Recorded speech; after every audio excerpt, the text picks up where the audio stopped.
हमें दिल्ली जाने की जरूरत नहीं, दिल्ली आपके पाँव में चरणों में आके पड़ेगी और आपसे भीख मांगेगी। अरे किसानों के पाँव पे सर रख के माफी मांगो सरकार, अरे माफी मांगो सरकार, नहीं तो किसानों के खेतों से कहाँ उठेगी। किसान विश्व क्रांति, किसान विश्व क्रांति, राजा मरेगा प्रजा मरेगा, पड़ेगा हाय धरती पे अकाल। अरे माफी मांगो सरकार, अरे माफी मांगो सरकार, नहीं तो किसानों के खेतों से कहाँ उठेगी। किसान विश्व क्रांति, किसान विश्व क्रांति, राजा मरेगा प्रजा मरेगा, पड़ेगा धरती पे हाय अकाल। अरे पहचान, यही है किसान के देश में भगवान, इसी की कृपा से दाना पानी, इसी की कृपा से सांसों का संसार। अरे पहचान, नहीं तो किसानों के खेतों से कहाँ उठेगी। किसान विश्व क्रांति, किसान विश्व क्रांति, राजा मरेगा प्रजा मरेगा, पड़ेगा धरती पे हाय अकाल।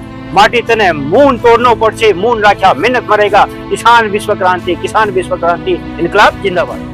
हमारे देश के घड़े गोदे खच्चर के माफी दिखाऊ नेताओं ने अपने देश को रख रखा गिरवी, तो सब कुछ उधर से बन के आ रहा। वो बोले अपने किसान को खेती से हटाइए और हमारा माल कपाइए। ਆਪਾਂ ਅਗਰ ਰਾਜਸਥਾਨ ਦੀ ਗੱਲ ਕਰਦੇ ਹਾਂ ਜੀ, ਤੁਸੀਂ ਕੀ ਸਮਝਦੇ ਹੋ ਜੇ ਰਾਜਸਥਾਨ ਤੋਂ ਕਿੰਨੇ ਲੋਕ ਨੇ ਜਿਹੜੇ ਇੱਥੇ ਇਹਦੇ ਵਿੱਚ ਧਰਨੇ 'ਚ ਪਹੁੰਚ ਰਹੇ ਨੇ ਜੀ, ਤੁਹਾਡੇ ਕੀ ਵਿਚਾਰ ਨੇ? राजस्थान से अभी हम 2 लोग ही आए हैं। आपको क्यों लगता है कि आपके 2 लोग ही और सरकार?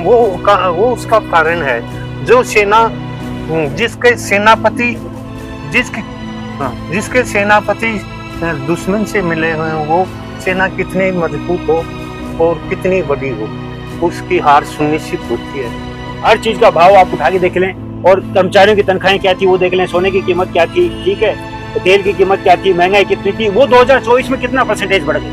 और किसान जो पैदा करता है अन्न फल दूध सब्जी सब किसान ही पैदा करता है, उसका भाव कितना परसेंटेज बढ़ा, आपको फर्क साफ नजर आएगा। असल में वो अगर एरियर के रूप में हम मांगे तो हर किसान के घर के बाहर रातों रात हेलीकॉप्टर खड़ा हो जाए, हमारा हेलीकॉप्टर खा गया और एक टुकड़ा देने की बात ये लोग कर रहे हैं।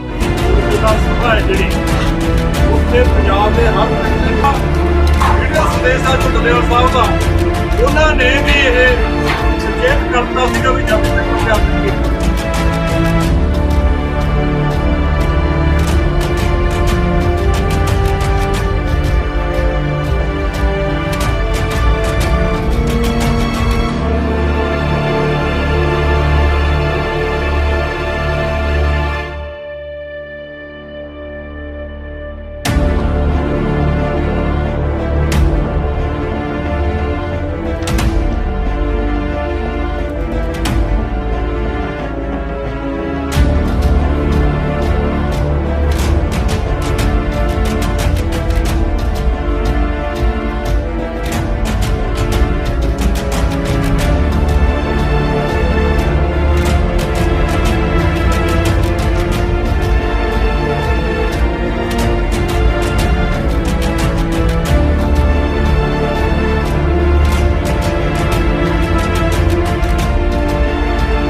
सतनाम वाहेगुरु।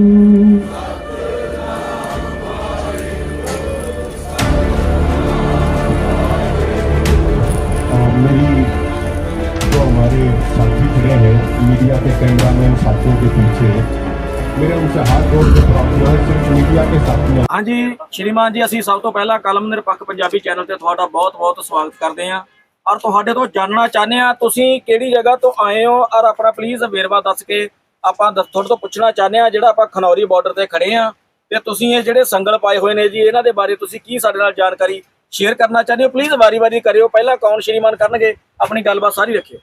जय किसान साथियों, हाँ जी, मैं सुभाष चंद्र सोमरा राजस्थान के सीकर जिले के गुड्डाखुर्द पिंड का रहने वाला हूँ। ये सांकले हमने इसलिए पाई हो कि बुर्जुआ तंत्र ने हमें आज भी गुलाम बना रखा है, इसी वजह से मैंने सांकले लगाई हुई है। और मैं तमाम किसान भाइयों की तरफ से माननीय सम्माननीय आदरणीय प्रधानमंत्री से कहना चाहूंगा, उन्होंने तो पता नहीं किसानों के लिए किन किन विशेषणों को नवाजा था, अगर हम भी वही भाषा इस्तेमाल करें तो उनमें और हमें फर्क ही क्या रह जाएगा। कड़े शब्दों में उनको चेतावनी देना चाहेंगे कि वो किसी मुगालते में न रह जाए। जो किसान भाई आपको जमीन से उठा के आसमान पे बिठा सकता है, वो आपको वापस उठा कर न केवल आसमान बल्कि जमीन में भी ठोक सकता है, पाताल में भी ठोक सकता है, ताकि आप फिर कभी पड़ते नहीं। शायद आपको किसानों की वास्तविक ताकत का अंदाजा नहीं। आप जिस राक्षसी व्यवस्था के एजेंट के रूप में काम कर रहे हैं, उसको किसान भाई एक सूखे पत्ते की तरह मसल के रख सकते हैं। अपने पड़ोसी देशों का अभी हाल हमने देखा होगा, बांग्लादेश और श्रीलंका, सबने वीडियोज भी देखे होंगे। वहां पे केवल कुछ परसेंटेज लोग ही जब बाहर रोड पे आए थे और वहां के राष्ट्राध्यक्षों को अपने देश को छोड़ के भागना पड़ा। अगर भारत का 6 लाख पिंड है, अगर हर गांव से कुछ किसान भी रोड पे आ जाएंगे तो आपका क्या हाल होने वाला है, आपको मुंह छुपाने के लिए जगह नहीं मिलेगी। इससे ज्यादा कहने की जरूरत है नहीं।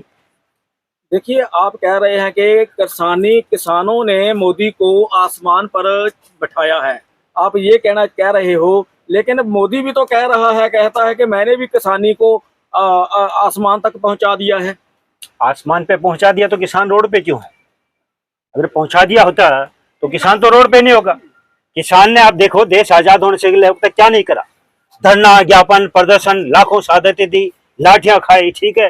दिल्ली की सड़कों पे नंगा होके हमारी आंखों के सामने दौड़ा, अपना मल मूत्र पिया, चूहे तक खा लिया, सब कुछ उसने करके देख लिया। लेकिन एक तरफ ये बुर्जुआ तंत्र आजादी का अमृत महोत्सव मना रहा है, नाच गान पता नहीं क्या क्या कर रहा है, ठीक है। दूसरी तरफ किसान हर घंटे इसी व्यवस्था से मजबूर हो गए। 2 किसान फांसी पे लगाने को मजबूर है। तो ये मोदी साहब ने क्या कर दिया? किसान लटक क्यों रहा? अब तो आंकड़े देने बंद कर दिया उन्होंने 2016 के बाद में, और आज भी किसान रोड पे बैठा हुआ है। इससे पहले भी 2020-21 का आंदोलन आपने देखा, किसान महाआंदोलन 13 महीने लगातार वहां बैठा रहता किसान, ठीक है। अब फिर आना पड़ रहा है एमएसपी गारंटी करने के लिए। एमएसपी तो मिनिमम सपोर्ट प्राइस है। असल में भोला भाला किसान समझता ही नहीं उसके साथ ठगी कैसे हुई है। मैं गांव में जाके किसान से पूछता हूँ, भाई आप हमें बताएं किसान भाई का शोषण कैसे हो रहा है, कौन कर रहा है? तो हमसे उल्टा पूछते, भाई हमारा कोई शोषण भी कर रहा है क्या? मतलब शोषण करने वाला धूर्त और चालाक है, जिसका शोषण कर रहा है उसको कानो कान खबर नहीं होने दे रहा। किसान का शोषण कैसे हो, मैं आपको बताता हूँ। अपने देश का उदाहरण ले ले। 1947 में, जिसको आजादी का वर्ष ये लोग बोल रहे हैं, ठीक है, उस वक्त हर चीज का भाव आप उठा के देख लें, और कर्मचारियों की तनख्वाहें क्या थी वो देख लें, सोने की कीमत क्या थी, ठीक है, तेल की कीमत क्या थी, महंगाई कितनी थी, वो 2024 में कितना परसेंटेज बढ़ गई।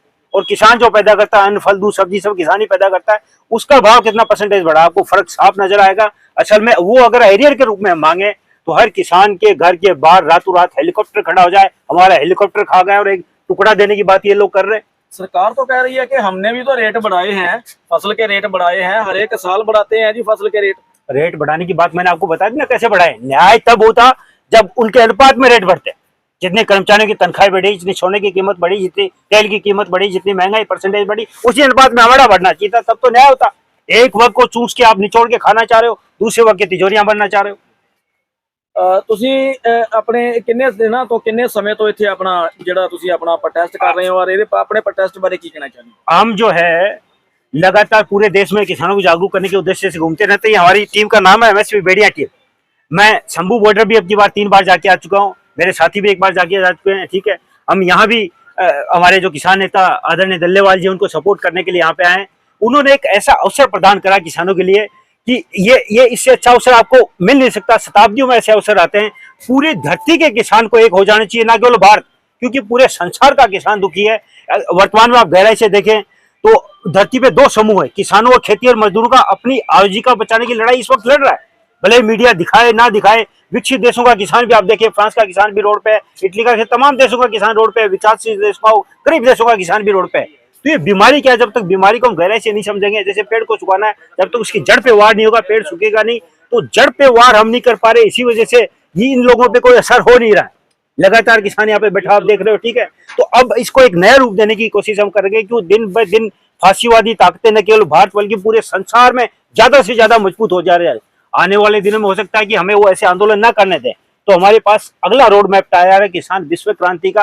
वो संसार की अब तक सबसे बड़ी अहिंसक विश्व क्रांति होगी, और किसान घर बैठे बैठे इस राक्षसी व्यवस्था को ध्वस्त करेगा। हमें दिल्ली जाने की जरूरत नहीं, दिल्ली आपके पांव में चरणों में आके पड़ेगी और आपसे भीख मांगेगी। एक छोटी सी कविता भी मैंने इसके लिए लिखी है, वो आपको मैं सुना दूं। है तो काफी लंबी, लेकिन उसके कुछ संस मैं आपको सुनाऊंगा। आपकी बढ़िया अब गांव गांव वो ढाणी ढाणी एक ही नारा गुजेगा, किसान विश्व क्रांति, किसान विश्व क्रांति। अरे किसानों के पांव पे सर रख के माफी मांगो सरकार, अरे माफी मांगो सरकार, नहीं तो किसानों के खेतों से कहाँ उठेगी। किसान विश्व क्रांति, किसान विश्व क्रांति।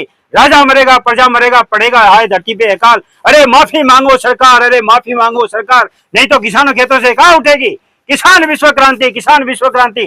राजा मरेगा प्रजा मरेगा पड़ेगा धरती पे हाय अकाल। अरे पहचान, यही है किसान के देश में भगवान, इसी की कृपा से दाना पानी, इसी की कृपा से सांसों का संसार। अरे पहचान, नहीं तो किसानों खेतों से एक आग उठेगी।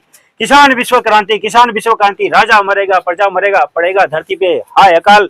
माटी तने मून तोड़नो पड़छे, मून राख्या मिन्नत मरेगा। किसान विश्व क्रांति, इनकलाब जिंदाबाद।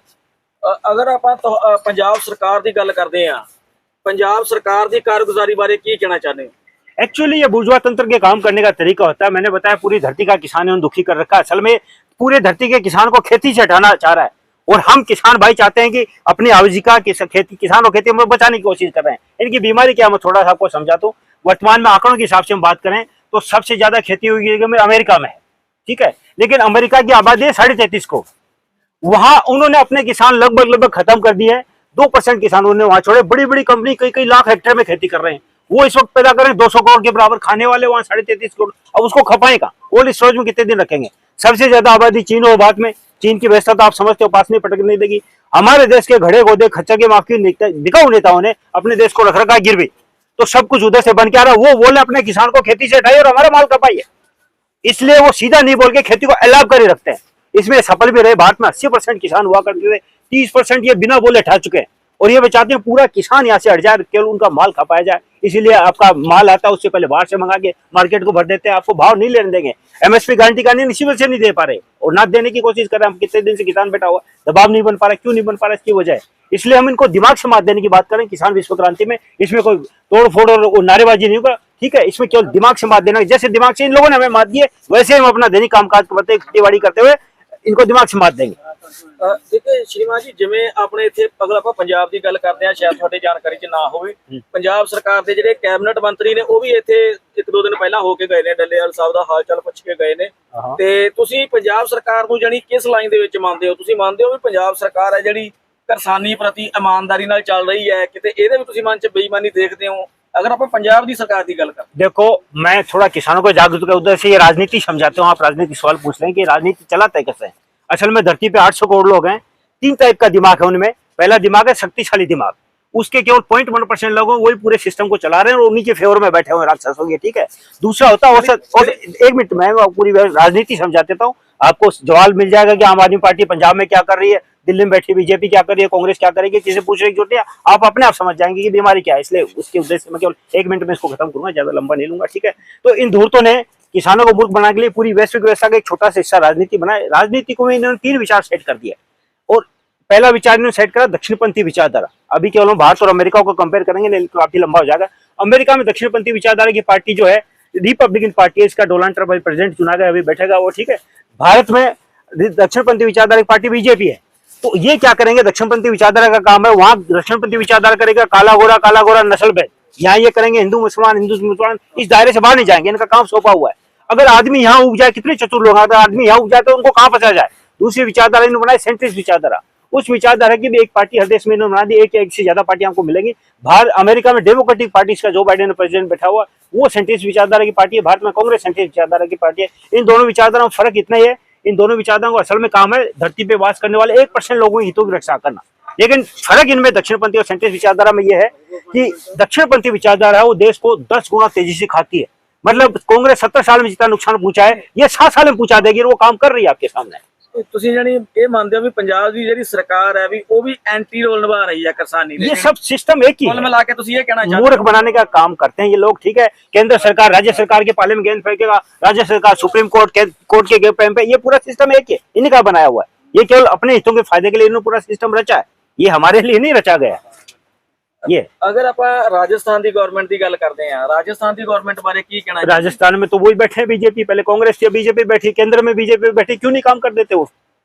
वहां बना के दिखा दो भाई, हमें तो कुछ दे नहीं रहा एमएसपी गारंटी कानून, किसी को भी नहीं दे रहे। आप जहां बैठे दोनों जगह केंद्र और राज्य, वहां बना के दिखा दो भाई। आप यहाँ नहीं बैठे वहां बैठे, वहां तो बना के दिखा दो, वहां भी नहीं बनाना। असल में इनको कुछ देना ही नहीं है ना आपको, ये है। ਆਪਾਂ अगर पंजाब के लोगों की गल करते हैं तो पंजाब के लोग तुसी कितनी बड़ी गिनती च समझते हो भी इत्थे आए ने? देखो मैं क्या होता है, ये सिस्टम के काम करने का तरीका होता है लोगों को बांटना। अभी बांटने के लिए इन्होंने क्या चाल चली कि एक पहले हजारों जत्थेबंदी होगी, एक पिंड में भी 10-10 जत्थेबंदी के लोग आपको मिलेंगे, 5 हिस्से जोड़े, 5 हिस्से जोड़े, 5। जब उस जत्थेबंदी का वो बोलेगा तो तब जाके वो 5 लोग चलेंगे, बाकी लोग नहीं जाएंगे। इन एसकेएम बना दिया, पॉलिटिकल एक नॉन पॉलिटिकल। अब अभी जो पॉलिटिकल वाले चंडीगढ़ में मीटिंग कर रहे थे, अपने राज्यपाल साहब है, उग्राह साहब हैं और लोग हैं, ठीक है, जो पॉलिटिकल से जुड़े हैं। राजस्थान में भी लाल झंडा है, उसके काफी लोग हैं, वो पॉलिटिकल में। अब जब तक वो नहीं बोलेंगे, उनके लोग नहीं आते सब, ठीक है, वो नहीं आएंगे। अब अगर उनको कुछ है गड़बड़ तो दूसरे रोड पे बैठ जाए। इनको यही तो बोला गया था, भाई आप यहाँ मत बैठो, आपसे कोई सवाल पूछा जा रहा है, आपने कुछ गलती कर दी पिछले टाइम, दूसरी जगह, लेकिन दूसरी जगह पे वो नहीं आएंगे। तो असल में वो सफल हो जाते हैं। फूट डालो राज करो वाली नीति वही चली आ रही है। आप किसानों एक हो गया उस दिन तो इनको मतलब रुकने की कहीं जगह नहीं मिल रही, इनको छोड़ना पड़ेगा देश। ਤੁਸੀਂ ਕਹਿੰਦੇ ਹੋ ਵੀ ਇਹ ਵੀ ਜਿਹੜੀ ਸੈਂਟਰ ਸਰਕਾਰ ਦੀ ਇੱਕ ਚਾਲ ਹੈ ਜਿਹੜੀ ਇਹ ਇਕੱਠੇ नहीं होके चल ये पूरे सिस्टम की चाल है, ये बुर्जुआ तंत्र इन्होंने रच रखा है, ठीक है। ये अपने ये सरकारें जो बनाते हैं केवल इन्हीं के लिए, अपने लिए बनाते हैं। मीडिया भी इनके लिए, जो इनका मेन मीडिया होता है इन्हीं के लिए काम करता है, ठीक है। प्रशासन व्यवस्था पूरा, न्यायपालिका पूरा इन्हीं का सिस्टम है, असल में हमारे लिए नहीं बना हुआ है। देखो बड़ा ਵੱਡਾ ਇਹ ਸਵਾਲ ਹੈ, ਬਹੁਤ ਵੱਡਾ ਸਵਾਲ ਹੈ। ਦੇਖੋ ਤੁਸੀਂ ਇਹ ਗੱਲ ਕਹਿੰਦੇ ਹੋ ਵੀ ਇਹ ਜਿਹੜਾ ਸਿਸਟਮ ਹੈ ਉਹਦੀ ਚਾਲ ਹੈ, ਲੇਕਿਨ ਜਿਹੜੇ ਲੋਕ ਨੇ ਉਹ ਇਹ ਗੱਲ ਕਹਿੰਦੇ ਨੇ, ਉਹ ਕਹਿੰਦੇ ਵੀ ਇਹ ਆਪਣੀ ਇੱਕ ਇਹਨਾਂ ਦਾ ਲਾਲਚ ਹੈ ਵੀ ਅਸੀਂ ਅੱਗੇ ਨਿਕਲ ਜਾਈਏ, ਕਿਤੇ ਅਸੀਂ ਪਿੱਛੇ ਨਾ ਰਹਿ ਜਾਈਏ। ਇਹ ਜਿਹੜੀਆਂ ਜਥੇਬੰਦੀਆਂ ने ਇਹਨਾਂ ਦੇ ਵਿੱਚ ਵੀ अपनी एक रेस चल रही है। मैंने अभी आपको बताया 3 टाइप का दिमाग होता है। असल में किसान के पास शक्तिशाली दिमाग होता है तो इनके षड्यंत्र में फंसता नहीं, उसके पास कमजोर दिमाग है, इस वजह से इनके चंगुल में फंस जाता है, ठीक है, और कोई भी बात नहीं है। ठीक है, धन्यवाद जी ਤੁਹਾਡਾ जी। हाँ जी, ਤੁਸੀਂ ਕੀ ਕਹਿਣਾ ਚਾਹੁੰਦੇ ਹੋ ਜੀ? ਤੁਹਾਡੇ ਮਾਈਕ ਲੱਗਿਆ ਹੋਇਆ, ਇਦਾਂ ਹੀ ਦੱਸ ਦਿਓ। हाँ जी। हाँ, मैं राजस्थान यहाँ से 500 किलोमीटर मेरा पिंड है चला, और जिला है सीकर राजस्थान। और शहीद आजम भगत सिंह जी ने अपनी जो कुर्बानी दी थी वो ये सोच के दी थी कि मेरा देश का प्रत्येक नागरिक गुलाम नहीं हो, आज़ाद रहो, परंतु इसे उल्टा हुआ है। तो इसका मूल कारण है कि खेती और किसानी पे 90% आज़ादी के समय 90% खेती पर डिपेंड था देश, और 90% खेती में लागत जिस अनुपात में लागत बढ़ी उस अनुपात में भाव नहीं बढ़े, उसके कारण खेती घाटे में चली गई। और घाटे में जाने के कारण किसान आत्महत्या करने लग गया और वो पूर्णतः आर्थिक गुलाम हो चुका। तो इन जो गुलामी की जंजीरें हैं उन तो इसको तोड़ने के लिए 4 चीजें जरूरी है। जो किसान पैदा करता है वो उसका आयात नहीं होना चाहिए, क्योंकि ये देश अमेरिका की अनाज की मंडी नहीं होनी चाहिए, तो यहाँ आयात बिल्कुल बंद होना चाहिए, निर्यात खुला रहना चाहिए। तीसरी बात है कि एमएसपी गारंटी कानून जरूरी है। जिस प्रकार पानी बिना मछली जीवित नहीं रह सकती, उसी प्रकार किसान बिना एमएसपी गारंटी कानून बिना जीवित नहीं रह सकता है। चौथी बात यह है कि जितना इन्होंने नुकसान किया है आज़ादी के बाद में किसान को, जो भावों में बढ़ोतरी ना करके जितना नुकसान नहीं किया उसकी क्षतिपूर्ति की जाए। यदि ये चारों चीजें नहीं की गई तो इस देश का किसान सुनिश्चित जागेगा और गुलामी की जंजीरों को के लिए तोड़ने के लिए एक नहीं कई भगत सिंह पैदा होंगे। इनकलाब जिंदाबाद, इनकलाब जिंदाबाद। ਆਪਾਂ ਅਗਰ ਰਾਜਸਥਾਨ ਦੀ ਗੱਲ ਕਰਦੇ ਹਾਂ ਜੀ, ਤੁਸੀਂ ਕੀ ਸਮਝਦੇ ਹੋ ਜੇ ਰਾਜਸਥਾਨ ਤੋਂ ਕਿੰਨੇ ਲੋਕ ਨੇ ਜਿਹੜੇ ਇੱਥੇ ਇਹਦੇ ਵਿੱਚ ਧਰਨੇ 'ਚ ਪਹੁੰਚ ਰਹੇ ਨੇ ਜੀ? ਤੁਹਾਡੇ ਕੀ ਵਿਚਾਰ ਨੇ? राजस्थान से अभी हम 2 लोग ही आए हैं। नहीं, आपको क्यों लगता है कि आपकी 2 लोग ही और सकता है? वो उसका कारण है जो सेना जिसके सेनापति दुश्मन से मिले हुए हैं, वो सेना कितनी मजबूत हो और कितनी बड़ी हो उसकी हार सुनिश्चित होती है। और सेनापति पिछले जो चुनाव में देखा है ना, हम बेड़ियां भी इसीलिए लगाए कि अपने पूर्णतः कोई मुद्दे को नेता नहीं मानता, व्यक्ति को नेता मानता है, पार्टी का गुलाम है। तो इस प्रकार से किसान जो जीती हुई बाजी थी वो इस गुलामी के कारण हार चुका था, और जो सेनापतियों ने था वो धोखा किया था। तो इस कारण से जो विश्वास पैदा हुआ किसान में, वो विश्वास पैदा होते ही किसान मुद्दे को नेता मानकर जागेगा और निश्चित ये बुर्जुआ तंत्र है इसको तार कर देगा। आप कितनी खेती करते हैं जी? अगर आप मैं 20 किला जमीन है और सिंचाई नहीं है, परंतु मैं किसान की पीड़ा समझता हूँ कि किसानी यदि पूरे देश के किसान एक है, पूरा देश का किसान और मजदूर का स्वार्थ एक है। जब किसान की लाभकारी होगा तो मजदूर को भी मजदूरी ज्यादा मिलेगी, उसकी क्रय शक्ति बढ़ेगी, किसान की क्रय शक्ति बढ़ेगी, दोनों की क्रय शक्ति बढ़ेगी तो बाजार भी ऊंचा उठेगा और उद्योगों का विकास होगा और देश का भी विकास होगा। और विदेशी जब निर्यात होगा, जब किसान पैदा करता है उसका निर्यात होगा तो देश की मुद्रा बचेगी, विदेश से मुद्रा आएगी, और आयात नहीं होगा तो देश की मुद्रा बचेगी। और देश का जो आज 250 लाख करोड़ रुपया कर्जा हो चुका है वो भी चूक जाएगा, पहले की तरह दोबारा आ जाए जो भारत सोने की चिड़िया हो जाएगा। ये गुलामी की जंजीर, ये चार फार्मूले हैं, इन चारों फार्मूले के द्वारा ही गुलामी की जंजीरों को तोड़ा जा सकता है। इंकलाब जिंदाबाद, इंकलाब जिंदाबाद। थैंक यू जी, बहुत बहुत धन्यवाद जी। जय किसान। जय किसान। ਵਾਹਿਗੁਰੂ ਜੀ ਦਾ ਖਾਲਸਾ ਵਾਹਿਗੁਰੂ ਜੀ ਕੀ ਫਤਿਹ। ਫਤਿਹ ਜੀ। ਮੈਂ ਕੁਲਵਿੰਦਰ ਸਿੰਘ, ਮੇਰੇ ਭਰਾ ਬ੍ਰਦਰ ਸਰਦਾਰ Kulwinder Singh, aqua green energy Samrala, Sher Singh Kulwinder Singh ਪੁਸ਼ਕਾਵਾ, ਆਰਤੀ ਸਮਰਾਲਾ ਵੱਲੋਂ ਨਵੇਂ ਸਾਲ ਦੇ ਸ਼ੁਭ ਅਵਸਰ ਤੇ ਸ੍ਰੀ ਗੁਰੂ ਗੋਬਿੰਦ ਸਿੰਘ ਜੀ ਦੇ ਗੁਰਪੁਰਬ ਦੇ ਮੁਬਾਰਕ ਅਵਸਰ ਤੇ ਸਾਰੇ ਇਲਾਕਾ ਨਿਵਾਸੀਆਂ ਨੂੰ, ਦੇਸ਼ ਵਾਸੀਆਂ ਨੂੰ ਲੱਖ ਲੱਖ ਵਧਾਈ ਹੋਵੇ। ਅਸੀਂ ਸ੍ਰੀ ਗੁਰੂ ਗੋਬਿੰਦ ਸਿੰਘ ਜੀ ਦੇ ਚਰਨਾਂ ਵਿੱਚ ਅਰਦਾਸ ਕਰਦੇ ਹਾਂ ਕਿ ਸਾਰੇ ਇਲਾਕਾ ਨਿਵਾਸੀ ਔਰ ਦੇਸ਼ ਵਾਸੀਆਂ ਦੀ ਝੋਲੀਆਂ 'ਚ ਖੁਸ਼ੀਆਂ ਭਰੇ ਪਰਮਾਤਮਾ। ਵਾਹਿਗੁਰੂ ਜੀ ਕਾ ਖਾਲਸਾ ਵਾਹਿਗੁਰੂ ਜੀ ਕੀ ਫਤਿਹ ਜੀ, ਧੰਨਵਾਦ ਜੀ। ਫਤਿਹ।